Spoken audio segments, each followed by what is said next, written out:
de Andrew Piper. Oh, criatura! Não acha que existem coisas que não compreende, mas são reais? Não acredita que pessoas podem ver coisas que outras não conseguem? O mal da ciência é querer explicar tudo, e se não consegue, diz não ter explicação. Bram Stoker, Drácula. A criatura, parte 1. O novo mundo. Ela foi acordada pelo monstro que batia a porta. Layla, mais que qualquer um, sabe como é pouco provável que isso esteja realmente acontecendo. Em todos seus anos de estudo, e agora com o trabalho nos tribunais, dando seu depoimento como especialista em estados psicológicos, ela aprendeu quanto duvidosas podem ser as lembranças de uma criança. E ela só tinha 6 anos quando aconteceu. A idade em que certas coisas ficam presas na rede da memória real com outras coisas que você diz a si próprio que aconteceram, mas são, na verdade, inventadas, transformadas em convincentes pedacinhos de sonhos. O que se sabe comprovadamente é que Layla, aos 6 anos, era pequena para sua idade. Tinha olhos verdes e cabelos negros, lisos, enredados em um ninho. Que era a única sobrevivente. E havia um cadáver, claro, o de sua mãe. Ela releu os documentos apresentados pelas autoridades da mesma maneira que outras pessoas voltam às velhas cartas de amor ou álbum com fotos de família, rastreando os contornos dos rostos. É um ato de recordação, mas também algo mais.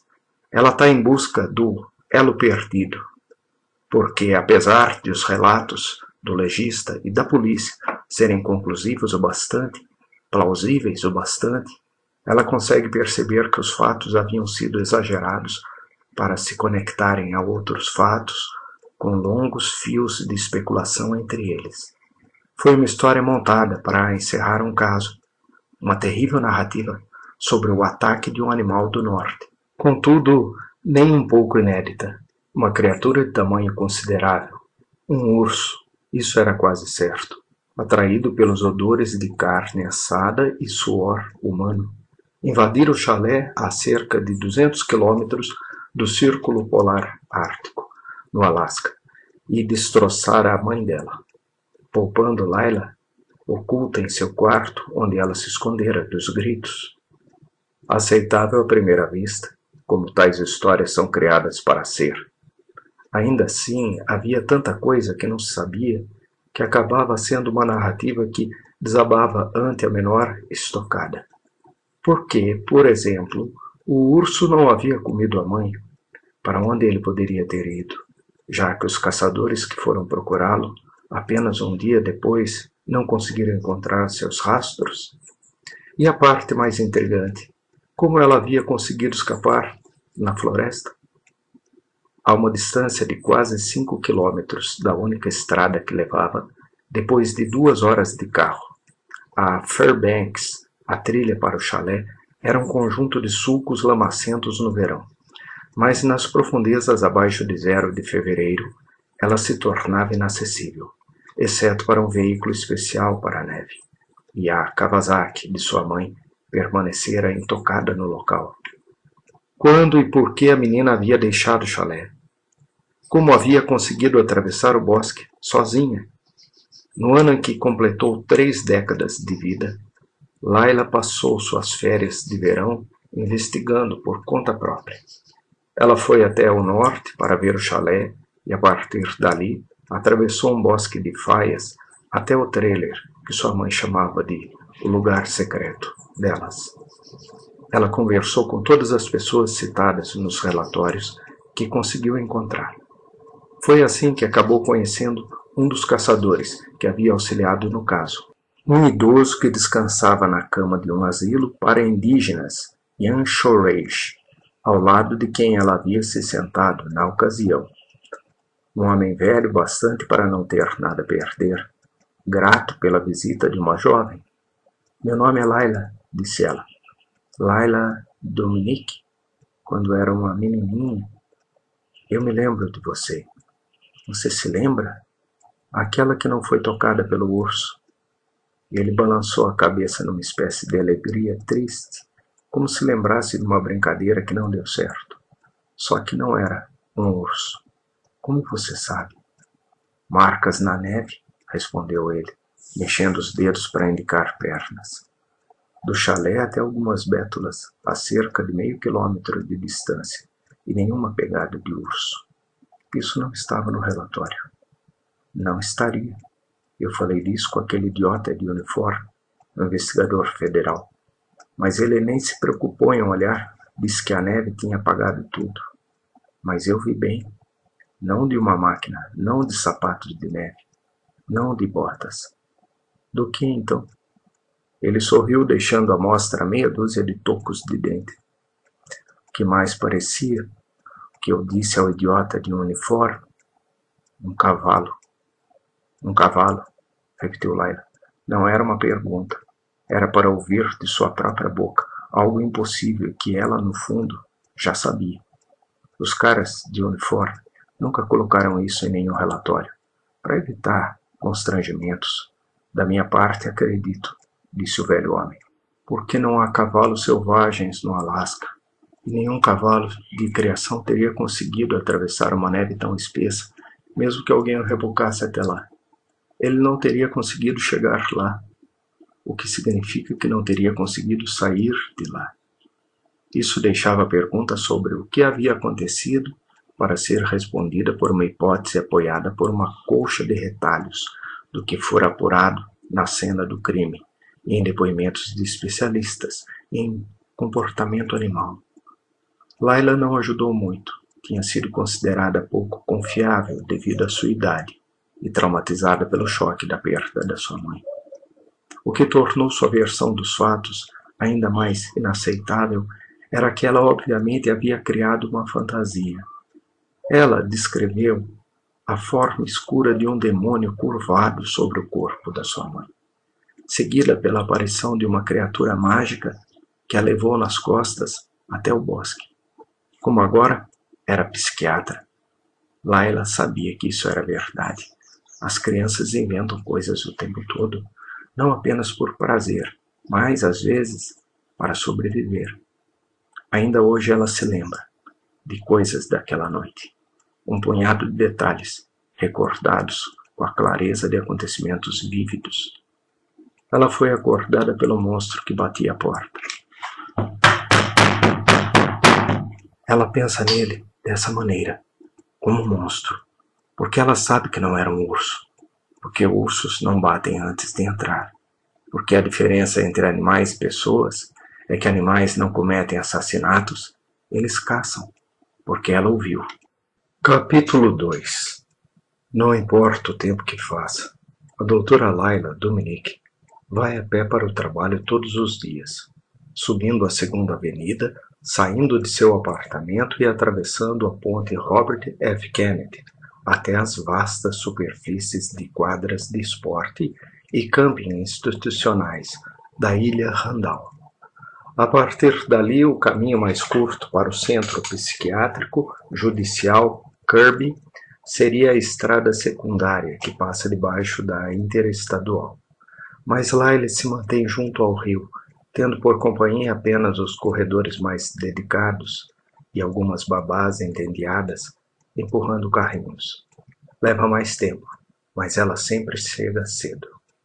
Não há nada em sua vida que pode atrasá-la. Nesta manhã, uma maravilha de céu azul de outubro, ela faz uma pausa para olhar a ilha de Manhattan, que invariavelmente, da perspectiva de quem olha na direção sul, a faz pensar em uma turma de escola enfileirada por ordem de altura, os atarracados prédios de apartamentos e conjuntos habitacionais que vão se elevando até as exibidas torres do centro da cidade. Mesmo assim, não é essa a vista que prende sua atenção.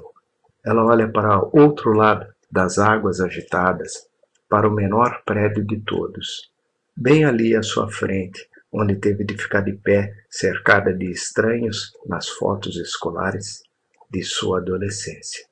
E tenta analisar a si própria, da mesma maneira que faria com os acusados que interroga em seu trabalho. Por que você está pensando no chalé hoje? Por causa do meu sonho, na noite passada. O velho sonho. Aquele que há anos você não tinha. Sim, já faz algum tempo. O sonho de cavalgar um cavalo branco através do bosque depois da morte da tua mãe. Não da morte, do assassinato. E não acho que tenha sido um sonho. Não acho que tenha sido um cavalo. Ainda hoje? Você acha que realmente aconteceu? Você ainda acredita em mágica? Laila não tem uma resposta para essas últimas perguntas, o que a deixam em uma situação parecida com a da maioria dos seus clientes. Eles podem contar o que viram, como fizeram, que argumentos as vozes dentro deles apresentaram. Mas será que tudo aconteceu mesmo? É como perguntar a uma criança se a criatura que vive embaixo da sua cama é real. Ela tem um dom para o serviço, algo que vai além de seus desempenhos excepcionais nas provas e da obsessão com o trabalho, algo confundido com ambição, mas que era, na verdade, o bem-estar que sentia caminhando pelos corredores do hospício. Ela encontra música nos palavrões gritados e nos gemidos infernais que vêm das celas. E aos clientes, mutiladores, perseguidores, adoradores de suas próprias igrejas de magia negra, almas malignas que a maioria das pessoas, seus colegas, inclusive, considera além de qualquer compreensão. Laila, no entanto, não vê as coisas dessa forma. Ela consegue entrar na floresta queimada e nas cidades destruídas, que são as mentes deles, encontrar a trilha de suas intenções, o cerne dos seus desejos, enterrado sob cinza e pedras. Por que você fez isso?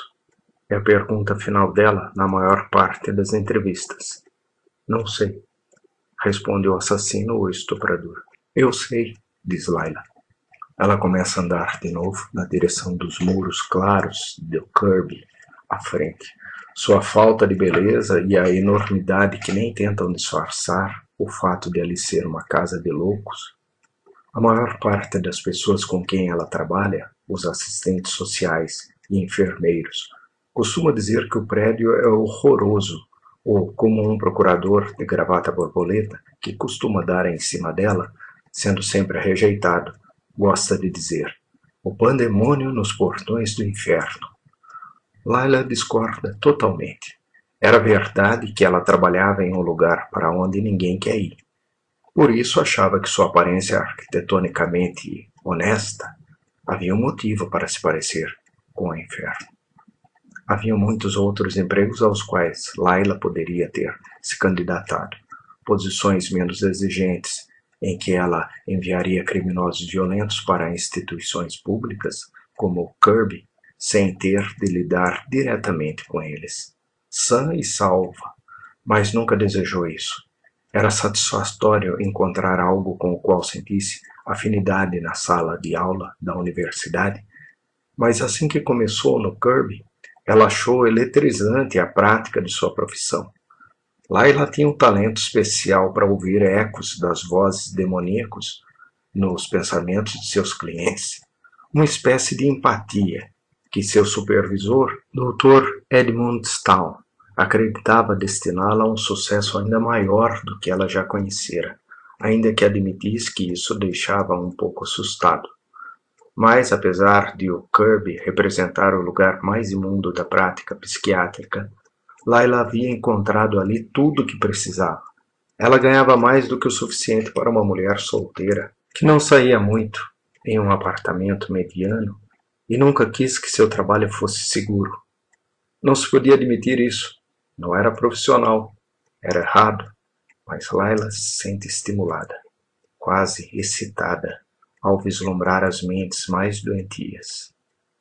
É como olhar para a beira de um precipício. Se você chegar muito perto, pode sentir como seria dar mais um passo e ver o mundo sumir sob seus pés.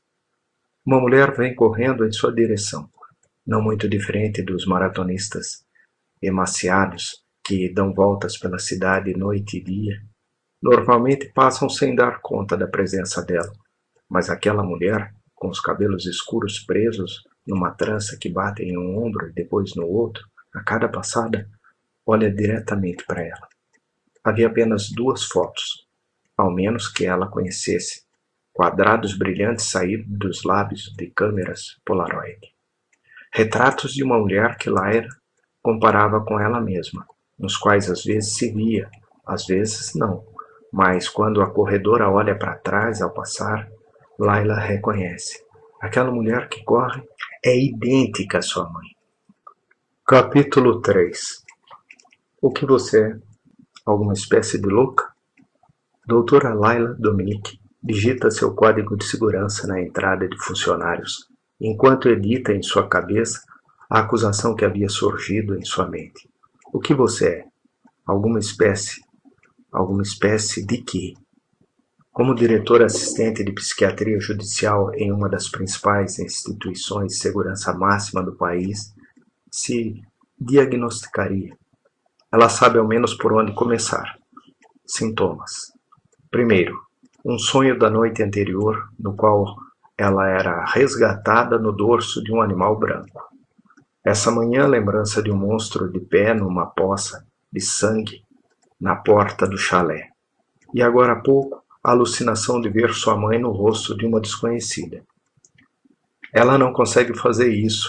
É impossível para Lyla ver a si mesma como uma cliente, porque não há qualquer dúvida em sua mente de que ela é fundamentalmente sã, dadas as crises de ansiedade em ocasiões sociais, mais reservada com suas emoções do que deveria ser, funcionalmente assexuada por períodos mais longos do que gostaria, mas clinicamente normal. Essas visões eram apenas um sinal de sua personalidade criativa. Ela dizia para si mesma, não um transtorno registrado em sua Bíblia. Avaliação Judicial de Saúde Mental. Segunda edição. Não sou eu, pensa Lyla, quando a porta se abre com um sinal, permitindo que ela entre em Kirby. Há algo de diferente no mundo hoje. Algo que está aqui dentro. As sapatilhas de couro que havia calçado no banheiro, no lugar dos tênis, ecoam no piso de mármore. Ela escolhe o conforto em lugar dos centímetros adicionais que um sapato de salto lhe proporcionaria. Quando está perfeitamente ereta, Lyla mede 1,62 m.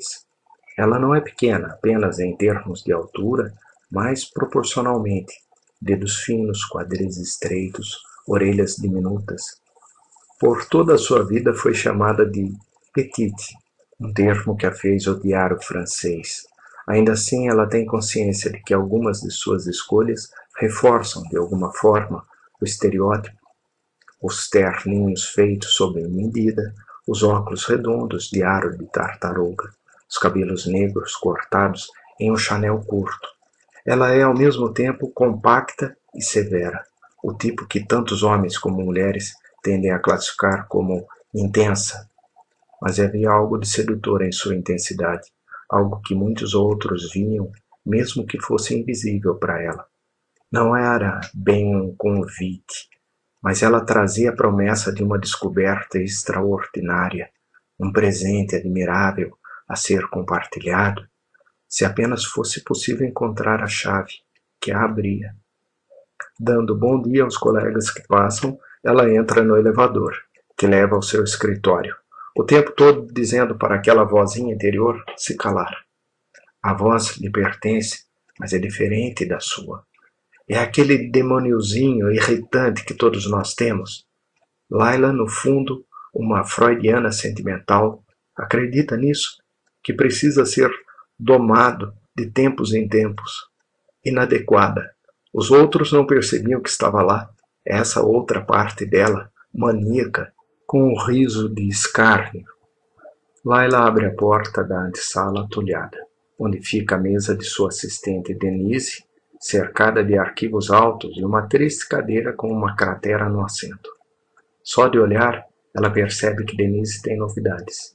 Aquela expressão que denuncia o fato de haver algo particularmente saboroso para ser compartilhado, as sobrancelhas erguidas, seus grandes brincos em movimento, sinal de que ela acabara de balançar a cabeça incrédula. Faça-me um favor, fica parada aqui um pouco, diz ela ao entregar a pasta de um caso a Lyla. Quero ver a sua cara quando você lê o que esse aí fez. Não podíamos começar com um bom dia? Você é que vai ter um bom dia. Vá, leia. Você sabe que esses arquivos são confidenciais, não sabe? Sem manter segredo. Denise faz o sinal de fechar um zíper sobre os lábios. Laila olha para a pasta e vê que não há nome na etiqueta de identificação na capa. Apenas um número. Não é raro aparecerem clientes que não sabem quem são ou que apenas não querem passar essa informação à polícia. Mas esse arquivo tem algo de diferente. Um calor vibrante que atravessa o papel, rígido, e chega a seus dedos. O que ele fez? Pergunta Laila. Denise se levanta para sussurrar. Para ser sincero, eu não quero dizer. Por que não? Porque é muito anormal. E isso surpreende você? Olha ao seu redor. Estamos na fábrica da anormalidade. Saiu, sem que Laila se desse conta. Fábrica da anormalidade era o tipo de coisa que Denise falava e que Laila sempre desaprovava. Mas nesta manhã a frase pertence a ela. Nesse ponto você tem razão, diz Denise. Capítulo 4. O homem está à sua espera. O arquivo não tem muito a dizer, além de sua falta de nome, a descrição do crime violento pelo qual foi preso e a observação dele estar estranhamente calmo no momento da prisão. Ele está sentado à mesa de aço, as mãos sobre os joelhos. Na foto tirada pela polícia, seu olhar firme sugeria motivos inimagináveis. Agora, a 3 passos de distância, ele olha para Laila e ela não tem a menor ideia sobre o que se passa na cabeça dele, ainda que o consiga sentir entrando em sua mente para tentar descobrir seus pensamentos. Psicopata. Havia muitas palavras que não deveriam ser usadas, que sua segunda voz adorava sussurrar em seu ouvido. Psicopata era uma delas. Nunca se dizia isso deles. Nos poucos anos de sua carreira, relativamente recente, ela observara os pacientes. Não, isso também havia mudado. Agora eles eram clientes, e as palavras imputadas a eles iam e vinham, como se levadas por ondas. Bipolar para o que um dia fora insano. Alto risco para os perigosos. Mas a verdade que não podia ser dita, porque alguém na posição da doutora Laila Dominique, é que aqueles enviados ao Kirby eram todos psicopatas, todos perigosos à sua maneira. Este não é muito diferente dos outros. Laila fecha a porta de segurança atrás de si, deixando a mão pousada sobre a maçaneta por um segundo a mais que o necessário para evitar o olhar do homem anormal. É preciso estar preparado na presença de pessoas assim. Mesmo que as pernas delas estejam acorrentadas a uma mesa parafusada no chão, elas podem ser tão trapaceiras nas coisas que dizem como nas coisas que fazem. Mas esse homem, há alguns segundos, um número em um arquivo, agora é real. É alguém que fez uma coisa horrível e que, no momento em que ela ergue seus olhos, a encara, transmitindo algo ao mesmo tempo brutal e sereno. O olhar que eles compartilham é estranhamente íntimo, o tipo de olhar que ela imagina ser trocado por amantes. É uma das coisas que torna esse sujeito diferente dos outros. Provavelmente é isso que o torna perigoso, mais até do que os outros psicopatas acorrentados a mesas com que ela se defronta nessas salas que cheiram a e têm a cor de ervilha cozidas. Laila se recorda do que foi fazer ali. Isso sempre ajuda. Quando entra nessa sala, seus sentimentos são forçados a desaparecer. Há apenas as perguntas que ela faz e a maneira como eles respondem. Foi isso que a atraiu inicialmente na psiquiatria criminal. Laila não trata seus clientes, ela os avalia. Não há qualquer obrigação de prescrever remédios ou curar, apenas de classificar, chegar a uma conclusão sobre a capacidade deles de fazer a coisa terrível da qual são acusados. Bem, como se de reconhecer ou de que é terrível. Ela apresenta suas perguntas e eles respondem, ou ficam em silêncio, ou vomitam bile do outro lado da mesa de aço nas entranhas desse edifício mais presídio que hospital.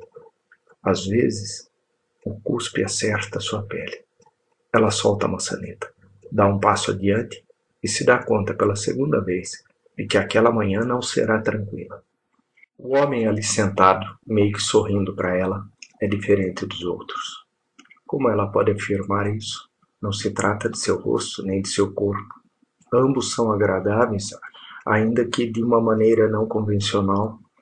A força esbelta e o peito largo de um nadador, uma força que Laila pode ver mesmo nos dedos entrelaçados das suas grandes mãos.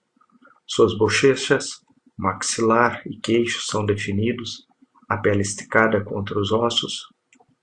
Ela calcula que ele nasceu em um país estrangeiro, mas não consegue imaginar a que lugar pertencem aqueles traços. O que realmente o destaca são os olhos, grandes e profundos, vivos, de uma sagacidade animal, íris cinzentas, quase completamente engolidas por pupilas negras, olhos que comunicam múltiplos pensamentos simultâneos, ainda que na aparência permaneçam suaves, piscando com um senso de humor compartilhado. Os olhos não o tornam melhor nem pior que os outros, nem necessariamente são. Certamente não inocente, apenas diferente. Qual foi o nome que me deram? Um sotaque impossível de identificar. Laila tenta alinhá-lo com uma cultura, um continente, mas tem a sensação de que é uma mistura de lugares e classes sociais. A leste europeu em sua base, depois um operário russo com um traço do nordeste dos Estados Unidos, o inglês de Oxford na versão de um clube de discussão da Ivy Lingue. Ela monta todo esse quebra-cabeça com base em meia dúzia de palavras. Ele pigarreia. Laila ainda não respondeu. Ela não dirá nada até que ele fale de novo. Seus papéis, diz ele, apontando com o queixo para o arquivo que ela tem sob o braço. Tô curioso. Como que vocês se referem nesse lugar? Àqueles que não têm nome? Designamos um número temporário para eles, até descobrirmos a identidade do cliente. E se vocês não descobrirem? Todos têm um nome. Você está enganada, doutora. Ele traz à memória dela um de seus professores da pós-graduação. A maneira como a questionava de modo a levá-la a novas conclusões. No caso do professor, ela se deu conta tarde demais de que era uma forma sutil de flerte. Com aquele homem, ela tem certeza de que não se trata disso. Por outro lado, teve a mesma certeza com relação ao professor. Você não trazia qualquer documento de identificação quando foi preso? Retruca ela. E se recusou a ajudar os policiais dizendo quem é. Mas isso não significa que você não tem um nome. O homem sorri. Uma simples mudança em sua expressão que faz Laila se sentir, o quê? Inquieta. Tonta e com o coração acelerado, a princípio uma reação ao charme sedutor, algo que logo se torna desagradável, a náusea que antecede o vômito. Talvez você possa me ajudar, sugere ele. Ajudar você? Você é médica, certo? Certo. Isso acarreta obrigações profissionais para aqueles como eu. Como você? Os acusados? Ele dá de ombros fazendo um ruído como se alisasse lençóis por dentro de sua camisa. Os perversos. Como você descreveria sua doença? Eu disse, perverso, não doente. Sua perversidade.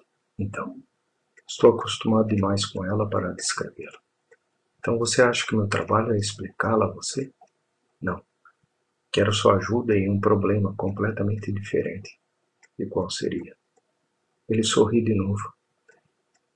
Mais uma vez ela se sente indefesa, da mesma maneira poderosamente perturbadora de antes. Talvez você possa resolver o problema da ausência de um nome para mim, diz ele. Um brincalhão. Um convite irritante para um jogo inofensivo. No entanto, há também uma autoridade imperiosa em suas palavras, suaves, gentis, mas que chegam a Laila como uma ordem. A voz dele é tão persuasiva que é quase física. Laila fecha os olhos, abre-os, isso dispersa o feitiço dele. Não que ela ache que aquele homem é mágico ou coisa do gênero.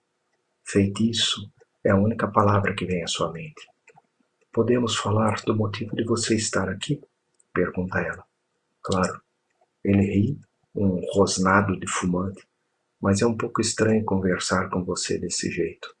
De que jeito? Ele aponta em direção à cadeira vazia do outro lado da mesa, à sua frente. Você de pé e eu sentado. É uma situação que, entre outras coisas, considero muito pouco cavalheiresca. Ele sacode as pernas e as correntes em torno de seus tornozelos se agitam e tilintam.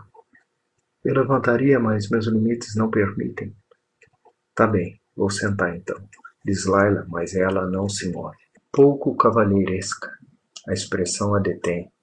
Laila aposta que nunca foi pronunciada naquela sala.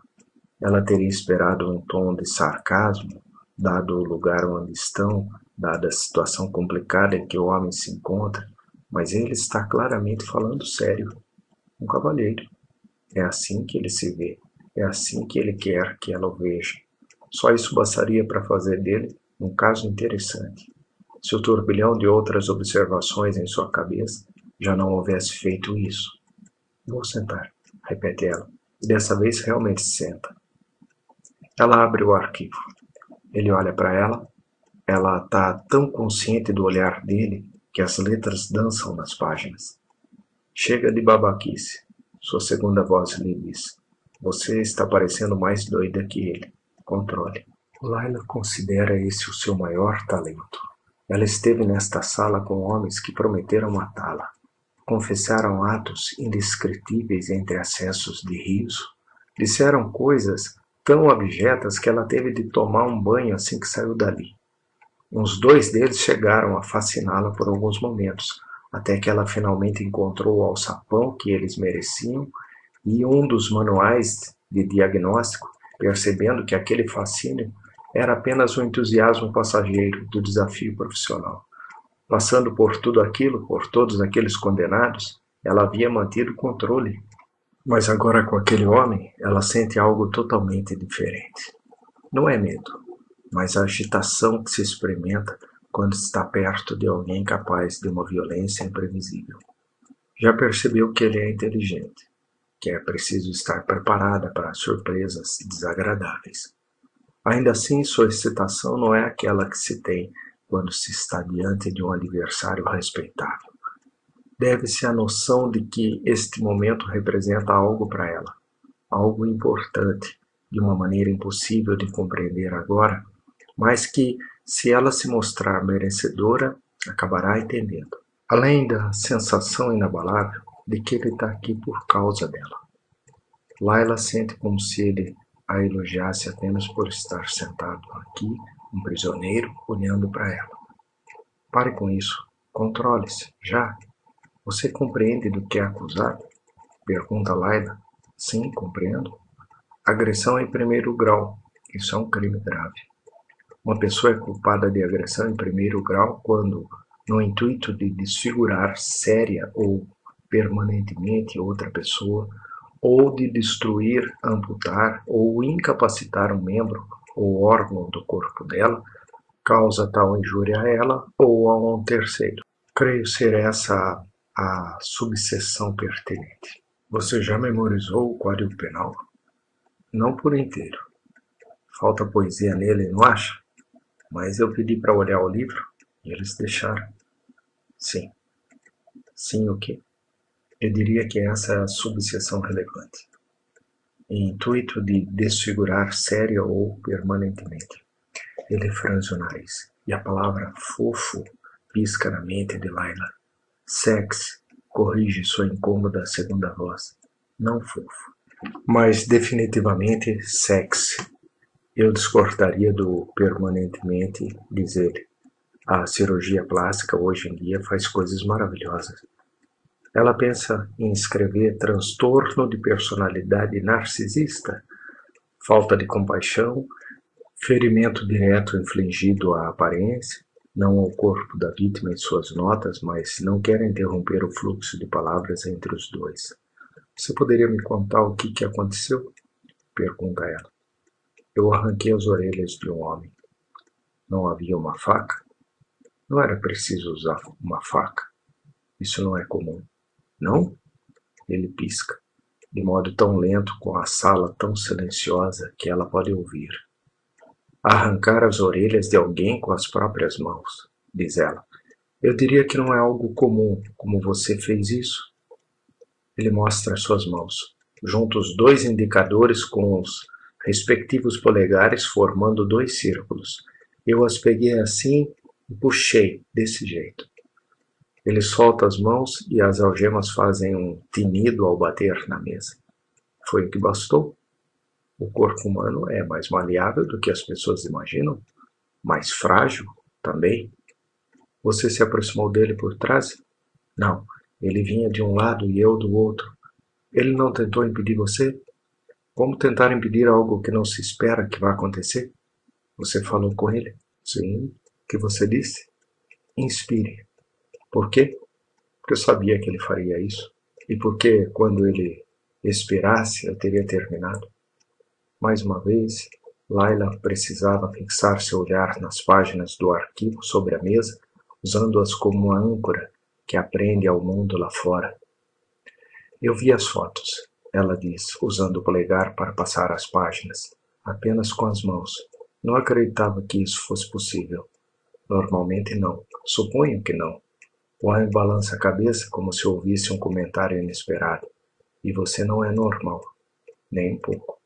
Então diga-me, continuou Laila, olhando novamente para ele.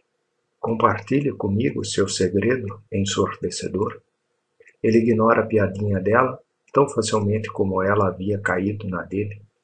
É claro que demanda certa força, respondeu ele. E é preciso não hesitar, isso mais que tudo.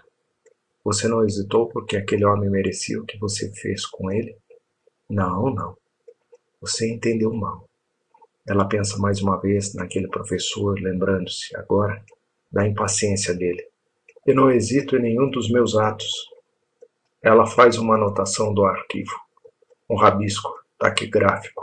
Ele a observa enquanto ela escreve. E Laila tem certeza de que ambos consideram essa uma ação sem qualquer sentido. Você acredita que uma declaração como essa torna mais fácil descobrir qual é o meu problema? Ele diz. Algo na área sociopática, imagino. É um aspecto interessante, apenas isso, mas gostaria de saber mais. Estou à sua disposição, doutora. Ele tenta abrir os braços em um gesto de compreensão, mas algemas o impedem, então apenas ergue as mãos unidas à frente do seu rosto, como em uma prece. Quando ele as abaixa, Laila estuda seu rosto sem desviar o olhar. Ele nunca seria tomado por um homem bonito, talvez nem mesmo vistoso, mas é indiscutivelmente atraente. O nariz longo e de narinas abertas, os vestígios de barba, os olhos com os cantos ligeiramente caídos, transmitindo uma expressão que podia ser tanto de empatia como de mágoa permanentemente. Havia sinais de força no menor de seus movimentos, não os músculos saltados de quem vive malhando, mas um corpo rijo, cheio de nervos, como uma corda trançada.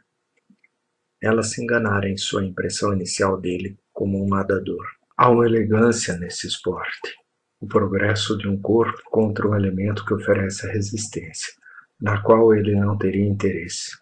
O cliente de Laila tem a presença física de alguém que nunca fez nada, simplesmente pelo prazer atlético, mas apenas para provocar uma alteração imediata em seu ambiente, seja proporcionar prazer, seja infligir dor. Ela se dá conta de que a natureza dele se divide em partes iguais entre amante e brigão de rua. É a boca, outras partes também, mas Laila acha que, mais do que tudo, é a boca, cheia e de contornos nítidos, uma boca para ser beijada, para a qual se abrir. Não sou especialista, é o que Laila sempre diz quando Denise mostra uma foto de algum ator em uma das revistas que leva para o trabalho, perguntando se ele é um tesão. Acho que é bonito, mas não sou especialista. Como se fosse necessário ser especializado em algo para avaliar a aparência de alguém. Por que você decidiu machucar um estranho? Pergunta, abaixando de novo seus olhos para o arquivo. Estava perto. De quê? Do carro da polícia parado na West Broadway. Você queria ser visto? Sim. Para ser preso? Sim. Por que as orelhas dele? Eu precisava fazer algo fora do comum. Por quê? Não são esses os tipos que mandam para você? Os tipos assustadores? Então você fez isso porque queria ser trancado em uma instituição psiquiátrica para criminosos? De jeito algum, doutora. Eu fiz isso porque queria ver você. Layla apoia as costas na cadeira. O homem não faz qualquer gesto em sua direção, mas ela sente o cheiro da pele dele, como se ele houvesse colocado as mãos sobre seu rosto. Um odor de madeira queimada, bem como de algum destilado, serragem e carne velha do açougue. Você acha que sabe quem eu sou? Ela disse imediatamente, dando-se conta de que essa é a pergunta errada. Se um cliente acredita haver uma relação entre ele e a pessoa que o examina, é importante mostrar que essa conexão é um efeito colateral da anormalidade, uma ilusão de intimidade. Uma médica na posição dela precisa ou recolocar as coisas nos trilhos ou simplesmente encerrar a entrevista e tentar de novo em outro momento. Layla cometeu um erro. Ela deu àquele homem a oportunidade de afirmar suas convicções, que é exatamente o que ele faz. É claro que eu conheço você, responde ele. Então me conte. Você é a doutora Layla Dominique, 36 anos de idade, solteira, sem filhos. Completou a residência em psiquiatria criminal em Brown e antes disso graduou-se summa cum laude em biologia na Universidade de Michigan.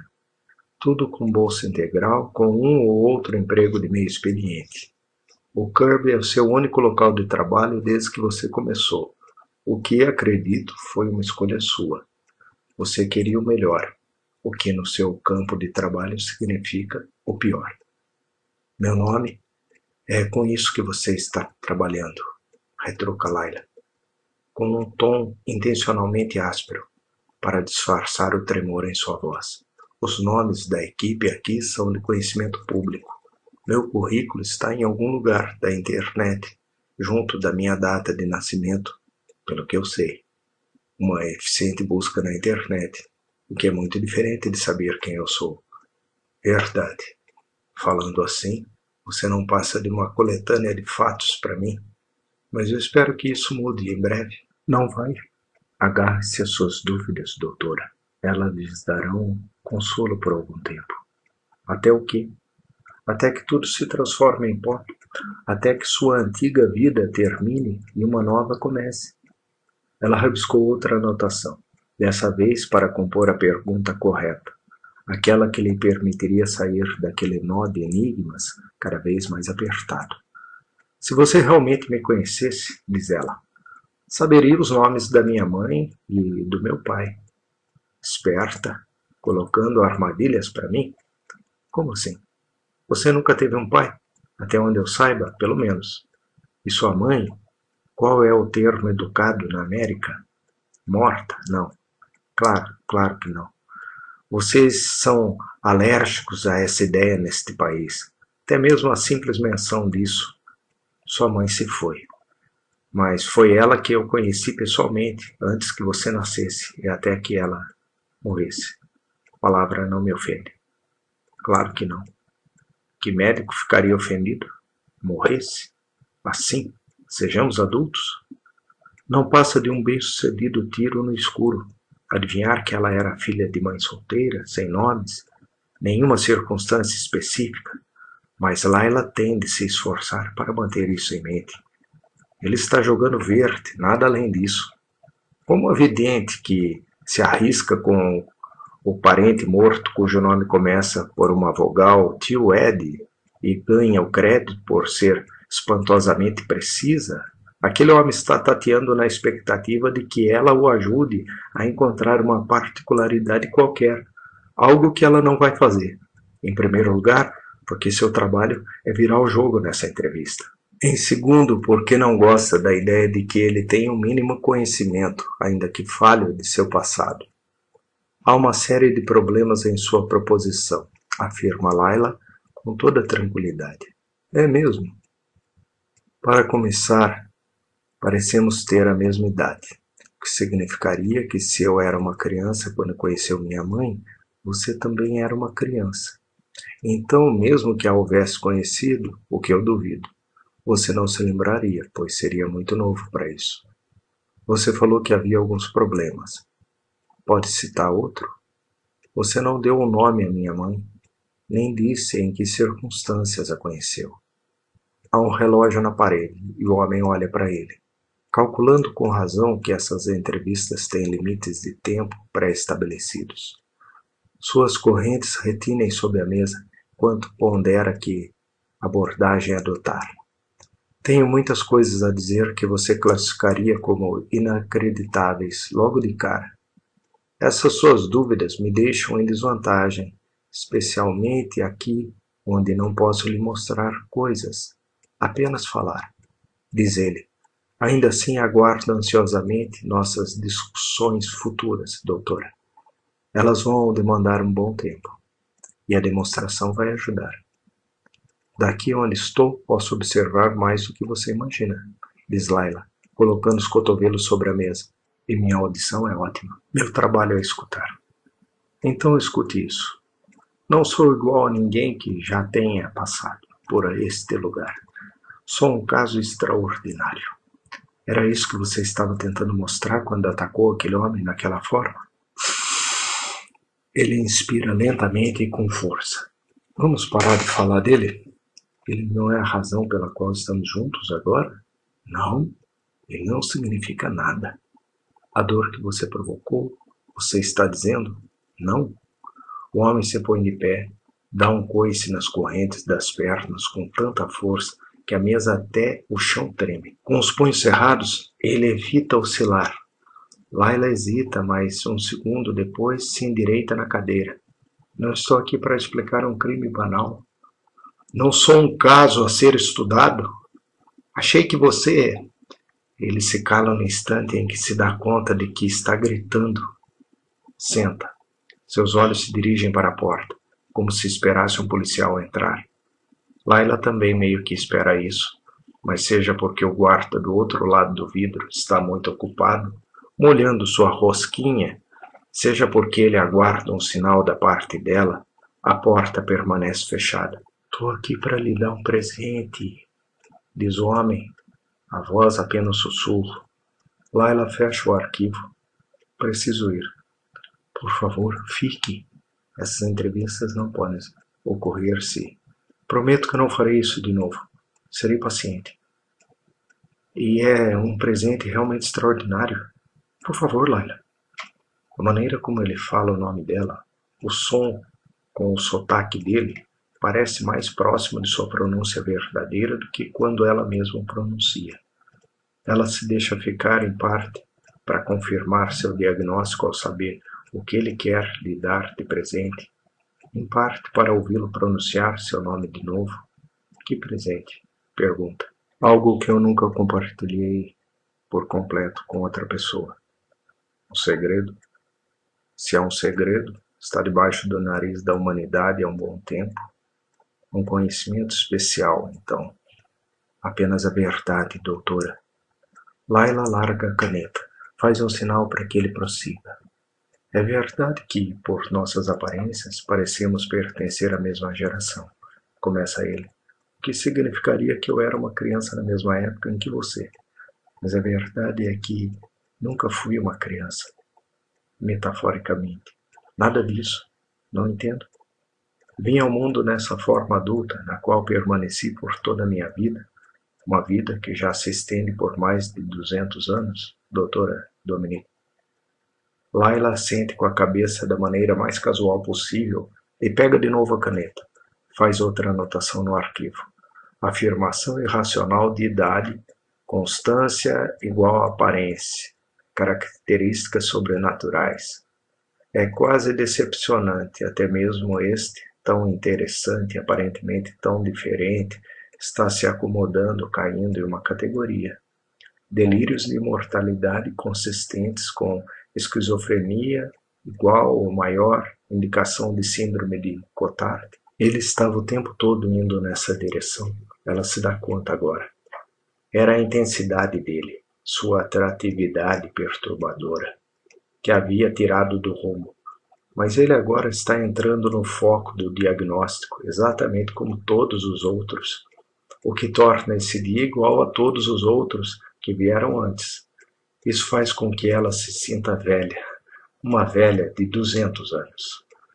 A maior duração já registrada para uma vida humana é de 120 anos, argumenta. Você está ciente disso? 120 anos e 164 dias. Sim, estou ciente disso. Então você se considera uma exceção? Sim, como? Nas palavras mais simples, não sou um ser humano. Ah, lá vamos nós, pensa Layla. O que vai ser? Alienígena ou anjo? É sempre um dos dois. Ainda que ela esteja preparada para dar a esse aqui o crédito de aparecer com alguma coisa mais original, você pediu por essa pergunta. 46874-A. Diz Layla, lendo o número da etiqueta da identificação do arquivo.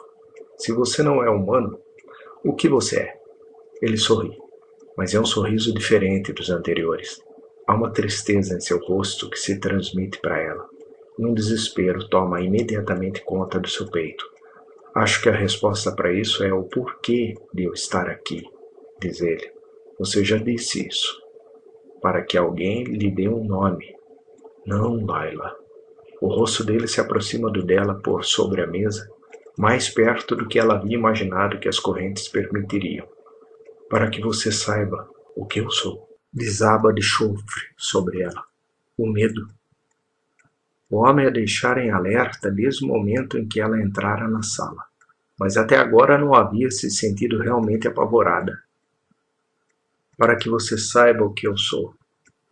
As camadas de uma descoberta indesejável que ele implicava apenas com essa frase, uma escuridão que vai mais além de qualquer condição psiquiátrica. Isso a atinge como uma bala de gelo no peito. Tenho outro compromisso, murmura enquanto ajeita o arquivo e se levanta. Teremos de marcar. Sem querer, ela derruba a cadeira, que cai ruidosamente no chão. Isso parece atrair a atenção do guarda, pois ela escuta o zumbido da porta destravando. A apenas 3 metros dali, mas parecendo o triplo da distância, ela não coloca a cadeira no lugar. Ela não olha para o homem. Alisson, diz o homem, acorrentado. O que você disse? Ela usou outros nomes em épocas diferentes da vida, mas esse deve ser aquele pelo qual você a conheceu. Layla não consegue encontrar palavras, ou ar.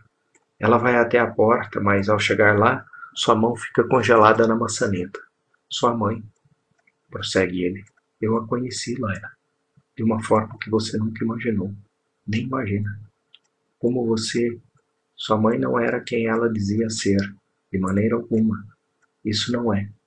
Ela lhe contou uma história, e à medida que crescia nas casas de outras pessoas, você passava essa história adiante, até poder construir a sua própria. Mas eu vim aqui para dizer o que você sabe de suas origens contém apenas uma minúscula parte da verdade.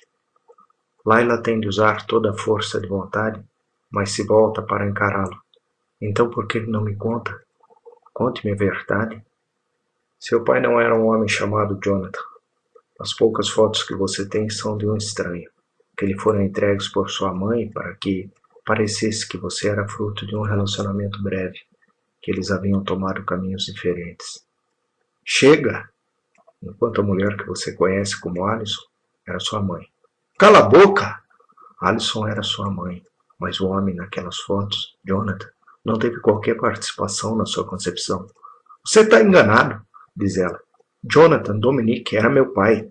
Não, não era. Como você pode saber? Porque eu sou seu pai. Capítulo 5. Layla deixa a sala de entrevistas cambaleando, com as mãos estendidas à frente, em parte para se equilibrar, em parte para se defender de um possível ataque. Essa possibilidade a preocupa mais que a tontura que ela sente como pássaros em um ninho dentro da sua cabeça, batendo as asas contra as paredes de seu crânio. Defender-se de quê? O cliente estava sendo levado de volta à sua cela por um corredor separado e protegido. Ele já não é uma ameaça, mas isso não impede que ela se sinta ameaçada.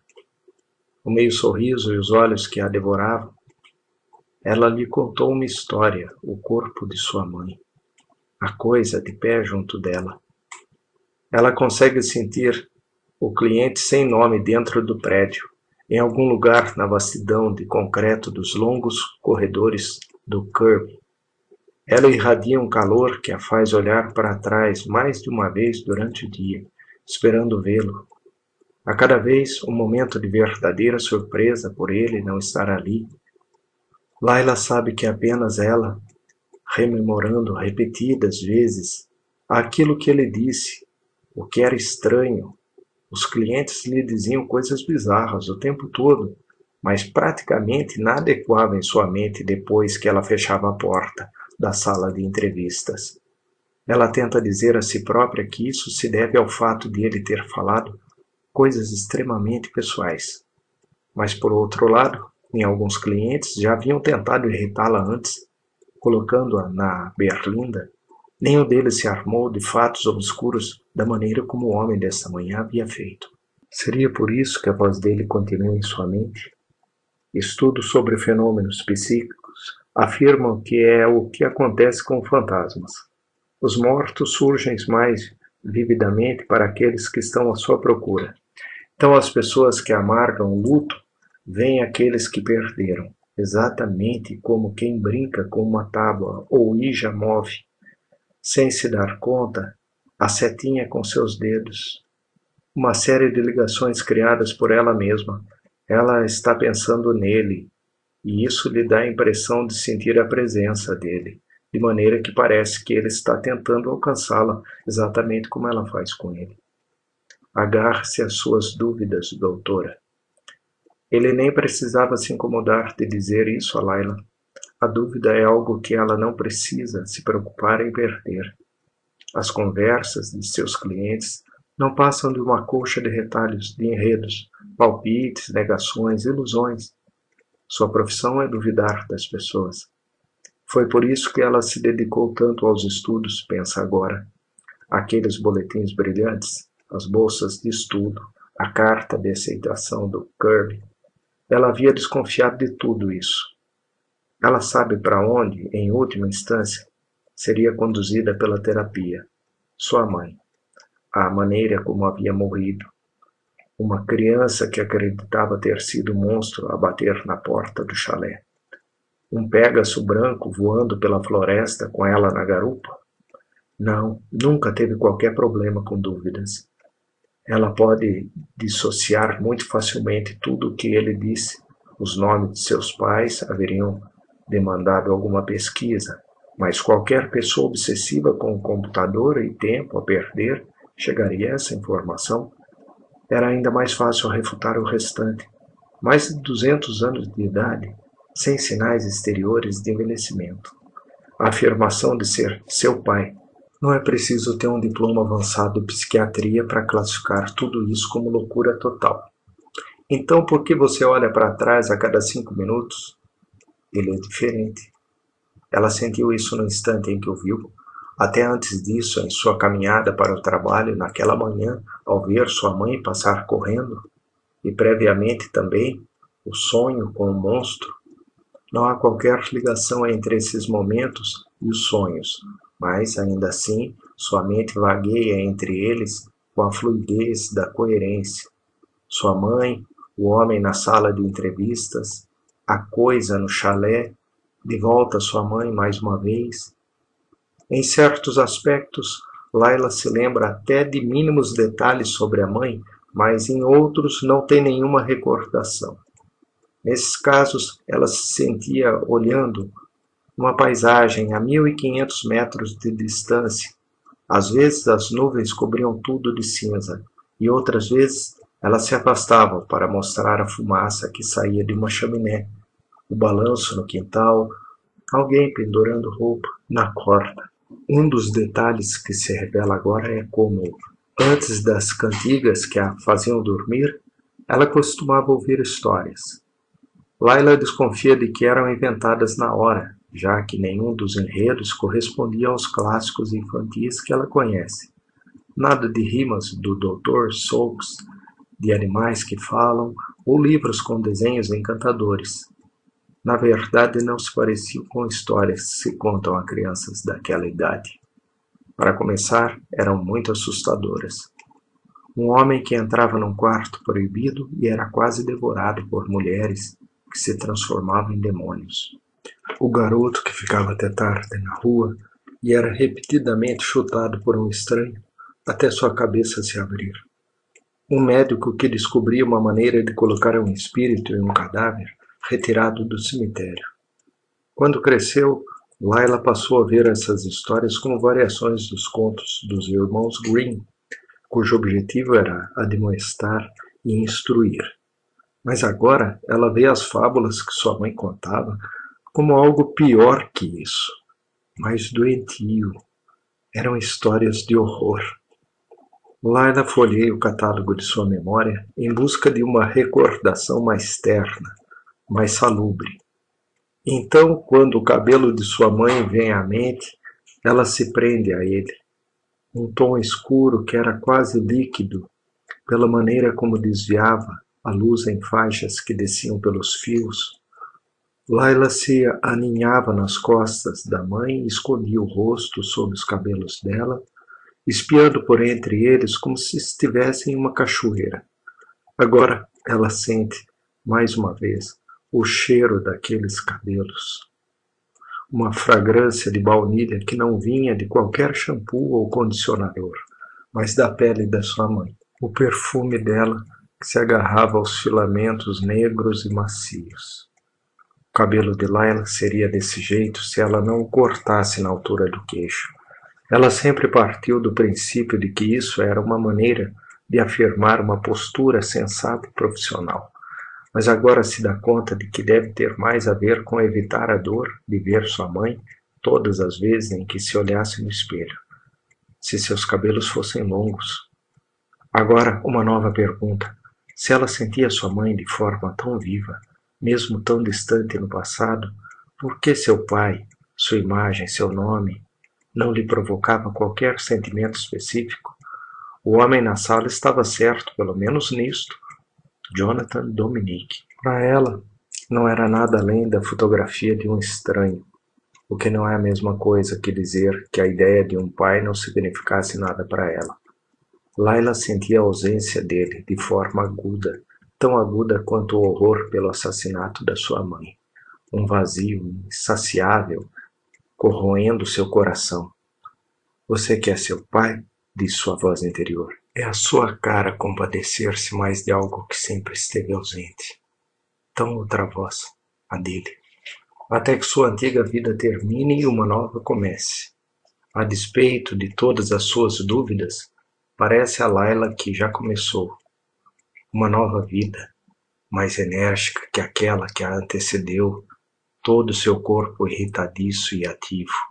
Ela não pode dizer que está mais feliz. Medir a felicidade nunca foi fácil para ela, algo como olhar para um lago escuro e tentar adivinhar sua profundidade. Mas mesmo assim, uma camada de pele foi retirada hoje de seu corpo. Isso a deixou menos travada. Encarar os compromissos de sua agenda, o almoço com um colega que se resumiu à queixa sobre o ar-condicionado ruim do escritório dele. Responder a e-mails sem importância. Ela teve de se controlar muito para não mandar seu colega comprar a droga de um ar-condicionado próprio, já que ele não gostava do barulho incessante daquele que o hospital lhe fornecera. Até responder a um pedido de aconselhamento sobre um arquivo feito pelo Dr. Edmund Stahl, seu chefe, o homem gentil que o havia contratado e que ela adorava, pareceu-lhe uma árdua tarefa. Qualquer que fosse a forma que essa nova vida adquirisse, está claro para Laila que aquela inadequada voz interior teria um peso maior. A entrevista daquela manhã a deixara tão perturbada que Laila quase se esquece de que tem um encontro à noite. Então, disse sua assistente, batendo no lábio inferior com a ponta da caneta, com que roupa você vai? Roupa? Denise larga a caneta, estala os dedos, chamando a doutora Dominique. Alô? Alô? Desculpe, eu estou um pouco distraída hoje. Estou perguntando como você vai se arrumar para ver o seu homem. Seu homem. Por um instante, Laila pensa que Denise está falando sobre o cliente que encontrou naquela manhã. Só então ela se lembra do cara do serviço online de encontros. Um nome, uma foto e um perfil que aceitaram o nome, a foto e o perfil dela, e agora esses dois avatares vão se encontrar no restaurante. Foi Denise que a convenceu a fazer isso? Ela explicou a Laila que as pessoas não se encontram mais, não namoram mais. Elas transam. Você não quer ficar sozinha para sempre? Quer? Ela havia perguntado. Laila já estava se sentindo uma velha pelo fato de estar recebendo orientações sobre o romance de uma mulher que era só 3 anos mais nova. Mas o que a fez se sentir realmente muito velha foi o fato de a sua resposta, aquela pergunta ser sim, realmente queria ficar sozinha para sempre. Ela se lembra de ter achado bonito o homem com quem vai jantar, quando aceitou o convite dele. Gostoso, a palavra usada por Denise, e agora por ela. Laila olha o relógio. 15 horas e 42 minutos. Repasso que ainda a espera no dia outras 2 entrevistas, uma pilha de anotações para ditar e ainda uma reunião importante do Comitê de Planejamento com o Dr. Edmund Stahl, presidindo. Cancele o resto dos meus compromissos pelo dia, disse Laila, agarrando seu casaco. Hein? O que eu vou dizer? Diga que eu estou me sentindo mal. Mas aonde você vai? Fazer compras. As roupas de Laila são caras, é o único aspecto pessoal no qual gasta dinheiro. Blusas, casacos e calças feitos sob medida, o uniforme do profissionalismo feminino da elite de Nova York. Mas não há praticamente nada em seu guarda-roupa que possa ser chamado de sexy, simplesmente porque ela quase não pensa mais em sexo, que dirá fazer. Há quanto tempo? Ela se surpreende ao se dar conta de que o período pode ser medido em anos, não meses. Laila tinha um circuito completo de desculpas prontas para as ocasiões, cada vez mais raras, em que ela temia que isso fosse percebido como um problema maior, a dificuldade de encontrar um sujeito decente em Nova York, as demandas do trabalho, a preferência por um copo de vinho e Netflix no fim do dia, em comparação a conversar com alguém. Para ser honesta, teria de acrescentar outra razão. Ela perdeu contato com o desejo. Você perdeu contato com seu corpo, esclarece sua voz interior, no sentido de que ninguém está tocando nele, nem mesmo você. Ainda assim, lá está ela, experimentando roupas que mostram suas curvas em vez das linhas simples com as quais se acostumou. Roupas que nunca poderia usar no Kirby. Sexy. Essa é a palavra que ela usa ao fugir do trabalho pela primeira vez desde que conseguiu um emprego. Pegar um táxi e ir até a 5ª Avenida. Estou procurando alguma coisa sexy, ela diz à primeira vendedora em todas as lojas em que entra. Não é fácil. Laila é atraente. Grandes olhos, amendoados, boca delicada, um corpo de bailarina. Mas sempre preferiu o bom gosto à ousadia. Uma abordagem que não se restringe às suas roupas. Uma domadora humilhadora, dizia seu professor amante. Ele falava isso em tom de aprovação, pois era o tipo de homem que gostava de imaginar que merecia ser disciplinado e precisava de alguém que o fizesse lembrar-se de como ele era mau. Mas a expressão magoou Laila, não por ser um sinal de como ela tratava seus amigos, mas de como tratava a si própria, domando e humilhando, algo verdadeiro bastante para machucar. Havia uma alternativa? Ela era uma médica, uma profissional, uma mulher, petite. Para alguém em sua posição era necessário ser assim, manter o controle, deixar que seu equilíbrio conquiste para você a autoridade que, para os outros, para os homens, vem automaticamente. A voz interna de Laila gostava de lembrá-la do que ela era capaz, se renunciasse a tudo. Havia poder no oposto do equilíbrio. Seus clientes lhe mostravam isso diariamente. as coisas que se pode atingir por impulso, a liberdade da imprudência. Loucura! Ela não conseguia se lembrar de um único momento em que houvesse permitido que a menor gota disso entrasse em seu sangue. Hoje ela abriria uma exceção. Enquanto se experimenta o vestido de noite que a vendedora descreve como fatal, seu celular vibra dentro da bolsa. Outro e-mail do Dr. Edmonstown, perguntando se ela está bem. Por favor, Laila, lembre-se, você pode falar comigo. E é verdade. Ele é o mais próximo de um mentor, um pai que jamais teve. Ela não pode contar uma mentira descarada para ele, mas a verdade também não serve, então ela opta por um meio termo. Lionel, estou bem, apenas uma indisposição estomacal. Cuidado com o buffet de saladas da cafeteria. Desculpe por não ter podido ir à reunião. Ligo para você de manhã. Obrigada por se preocupar comigo. Laila. No espelho, enquanto se vira para ver como o vestido esculpe seu corpo, imagina o homem da entrevista olhando para ela. Ela se pergunta se ele gostaria do que vê. Em que parte dela os olhos dele se deteriam? Onde ele a tocaria primeiro? Vou levar este, decide. A aparência do homem não é tão boa quanto nas fotos. Laila estima que esse é o padrão.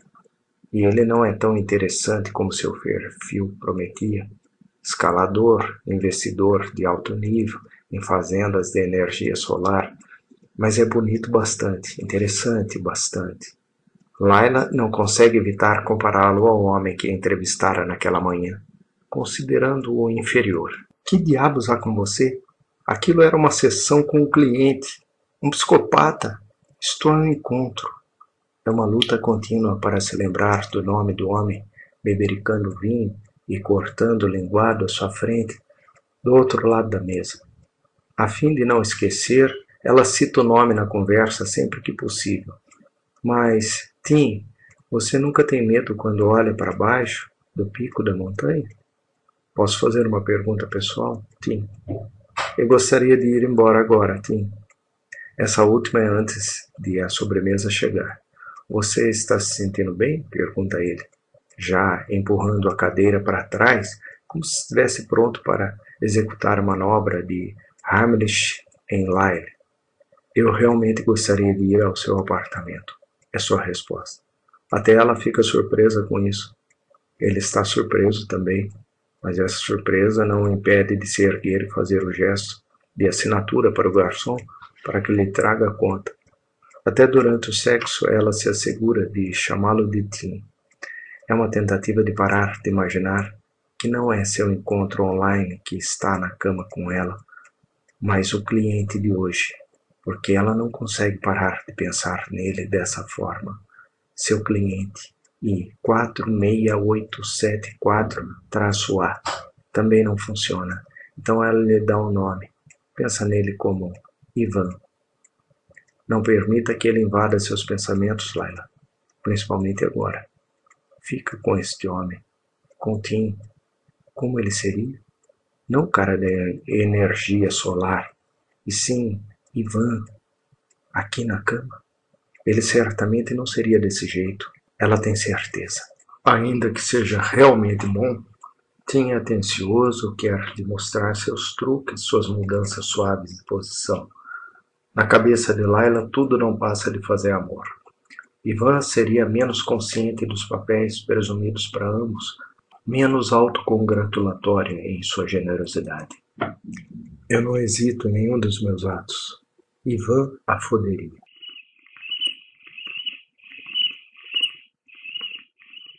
Tim ainda dorme quando Laila acorda ao som de grilos.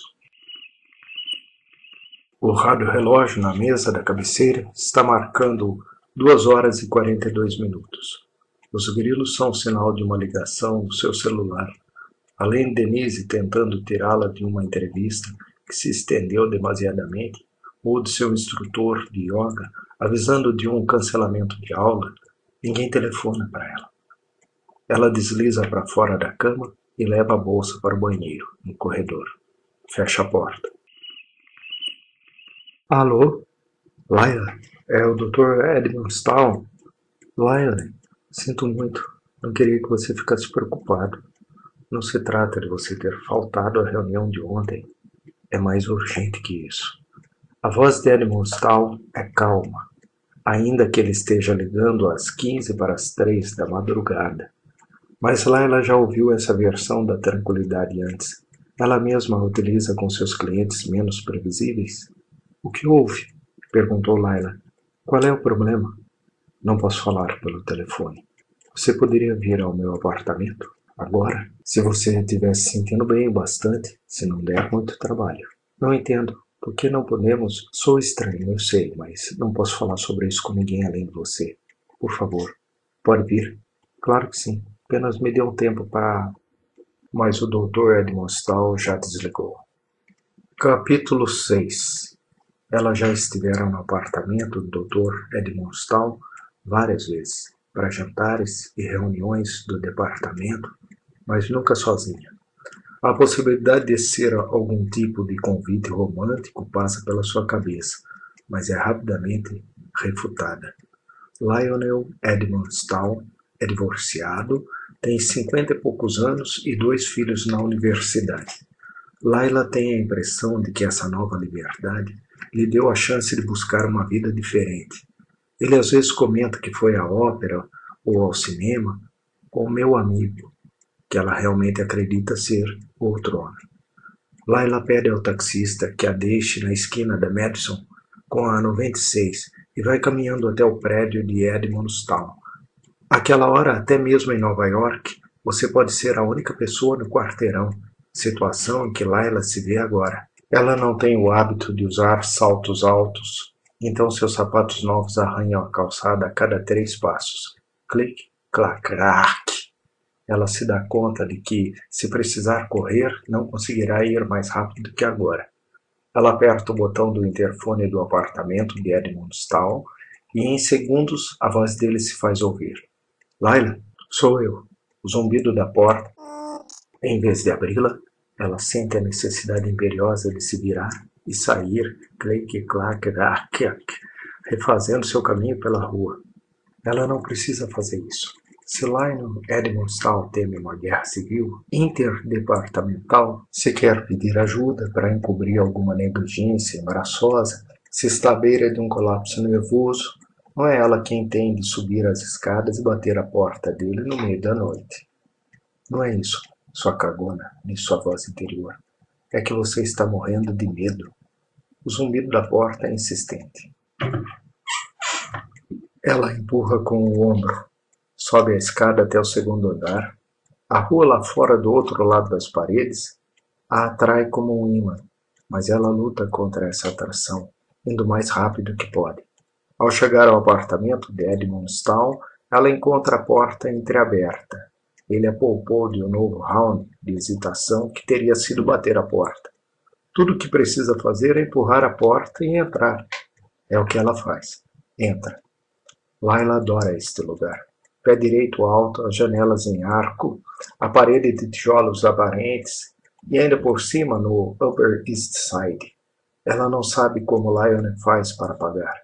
Dinheiro da família, provavelmente. A habitual resposta nova-iorquina para os intrincados cálculos da inveja imobiliária. Absorta com essa ideia, ela leva alguns segundos para notar que o apartamento está praticamente às escuras. A única luz vem do abajur ao lado do sofá. Isso e uma fraca luz amarelada que vem da cozinha, como se ele tivesse deixado a porta da geladeira aberta. Lionel, venha, ele respondeu da cozinha. Você gostaria de um drink? Não, obrigada.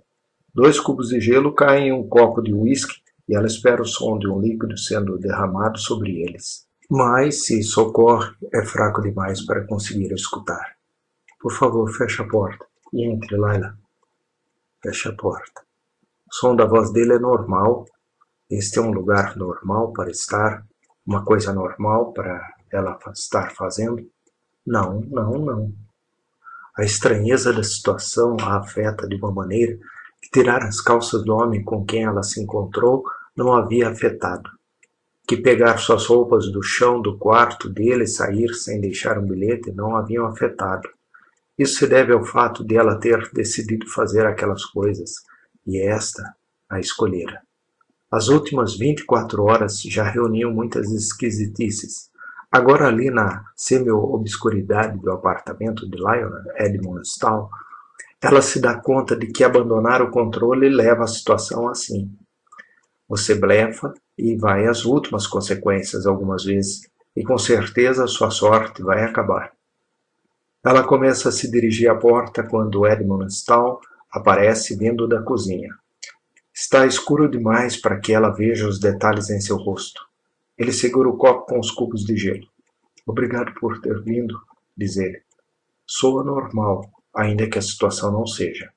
Eu sabia que, para você me chamar a esta hora, devia ser importante, ela diz, aproximando-se. Mas preciso dizer que isso é meio o rosto dele. Agora que Layla está a poucos passos dele, a luz do abajur mostra o que ela não podia ver antes. É o Dr. Edmondstown, mas ele havia chorado. Um fio de baba pendendo de seu lábio inferior, todo seu corpo treme. Vá! Os lábios dele se movem em torno dessa palavra, mas não emitem qualquer som. Layla tenta se mexer, mas é como se o peso de suas pernas tivesse duplicado. Sair correndo daquele apartamento era tão impossível quanto desaparecer, apenas estalando os dedos. Uma sombra se move no chão. Layla observa enquanto uma figura emerge da cozinha e se coloca atrás de Edmondstown. Pousa a mão sobre o ombro dele. Uma mão que não é uma mão. Os dedos são longos demais. As pontas são curvadas e pontudas, metálicas. Uma garra. A figura inclina a cabeça para a frente, como se fosse sussurrar algo no ouvido de Edmondstown. Inclina-se o suficiente para que metade de seu rosto fique iluminado. É ele, o homem da sala de entrevistas, verde ervilha, aquele que Layla havia começado a chamar em sua mente de Ivan, mas nunca mais ela pensará nele dessa forma. Nem um pio, diz o homem. Não está claro se ele se dirige a Edmondstown ou a ela, mas ambos permanecem calados. A outra mão do homem leva alguma coisa do tamanho de uma maçã até a boca. Será a comida que ele pegou da geladeira e resolveu, por fim, comer? Ela aguarda o ruído da mordida. Em vez disso, ele abre a boca de uma maneira inacreditável e joga a coisa lá dentro. Cai com um clique. Ele afasta os lábios, dentes prateados, enormes e afiados, os caninos longos e finos como agulhas. Observe. Os dedos de Edmondstown se abrem e deixam o copo cair no chão, espalhando cubos de gelo e milhares de caquinhos em forma de diamantes pelo piso de madeira. O homem espera o olhar de Layla se voltar para ele e então afunda seus dentes prateados na lateral da garganta de Edmondstown. Layla faz o que ele manda. Observa. Não há muito sangue. Onde ela esperava ver o líquido esguichar do pescoço branco de Edmondstown, encharcando a camisa dele, há apenas um círculo úmido em torno dos lábios do homem. Ela leva alguns instantes para entender o motivo. É que ele não está apenas mordendo. Ele está se alimentando. Vá! Lionel havia tentado alertá-la, tão apavorado que só foi capaz de emitir essa única palavra. Agora ela a murmura para si própria. Desvia o olhar e vá. Não faz a menor diferença. Não há nada que impeça Layla de retroceder até a porta. Nada além dele. Tolhida pela ordem do homem para que ela observasse, como se seus pés estivessem aparafusados ao chão, da mesma forma que a mesa da sala verde ervilha do Kirby. Ela tenta se concentrar em Lionel, transmitir-lhe alguma segurança, o conforto de haver um amigo ali com ele, mas ele apenas arregala os olhos, sua pele cada vez mais pálida, transformando-se em papel, sua boca escancarada, arquejante. O pomo de Adão em sua garganta se move para cima e para baixo, enquanto ele engole e cuspe ar. É mais fácil olhar para o homem. Ela escuta o som de vidro quebrado raspando o chão, percebe que são os sapatos de Edmondstown chutando e pedalando, mal tocando o piso de madeira, porque o homem por trás dele o ergueu, como se ele não passasse de uma criança. É rápido, mas parece demorar a noite inteira. O homem solta a garganta de Edmundstown e o larga. O colega dela se contorce no chão, cacos afiados de vidro entrando em suas roupas. Mas isso só dura um instante. Há um espasmo final, bem como um som que parece uma tentativa de falar algo. Corra, corra! Ou morra! E então ele fica imóvel. O homem passa por cima do cadáver e vai na direção de Layla. Ele vai fazer a mesma coisa com ela. É o que vai acontecer depois. Ele queria que ela observasse para saber como seria morrer daquela maneira. Seu rosto, no entanto, diz outra coisa. A linha carmim em torno de sua boca lembrava um batom mal aplicado, uma expressão que pode ser de compaixão. O olhar que um pai dirige a seu filho antes de levar o velho cão da família para o veterinário para ser sacrificado. Antes de tocá-la, ele para. Uma estranha lentidão a domina. O tempo se estende como uma bola de chiclete, cada vez mais fina, mas que não arrebenta. Ela não desvia o olhar. Não consegue. Durma, ele diz. Ela então dá um passo no abismo e cai. Cara Layla, sei o que você está pensando, mas não o faça. Não chame a polícia. Não conte a ninguém. Eu diria que você se arrependeria, mas você não viveria o bastante para isso. Essa aventura é essa palavra certa, essa revelação, essa troca de presentes, fica entre mim e você.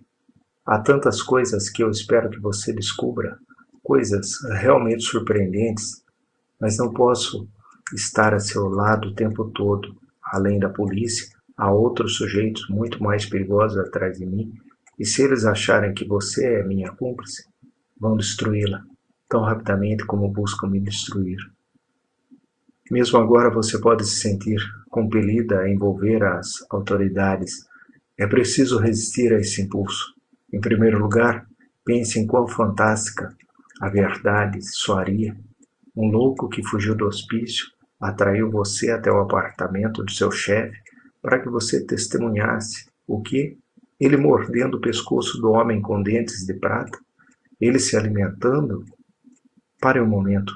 Pense em como seria fazer essas declarações ao policial do setor de homicídios, sob luzes fluorescentes e nada além do café e um copo de isopor para acalmar você. Se sua consciência ainda ordena que você pegue o telefone, vamos considerar outros fatores. O sangue do doutor, para começar. Enquanto você dormia, eu passei um pouco nas suas mãos, nas suas roupas. Coloquei suas impressões digitais no chão, na mesa, na maçaneta da porta. Nenhuma preocupação para uma pessoa como você, cujas digitais de DNA não estão arquivadas. Mas se você procurasse a polícia, eles fariam todos os testes possíveis. Seria muito simples, então atribuir o assassinato a você. Já entrou na sua cozinha? Atente para a ausência de uma faca no cepo. É claro, você me viu, com seus próprios olhos, acabar com a vida do Dr. Edmundstown. Mas assim que você dormiu, usei sua faca, tirada do seu apartamento enquanto você jantava com seu bonitão desconhecido, para acrescentar alguns ferimentos ao corpo do doutor. Legistas não procuram por dentes feitos sob medida.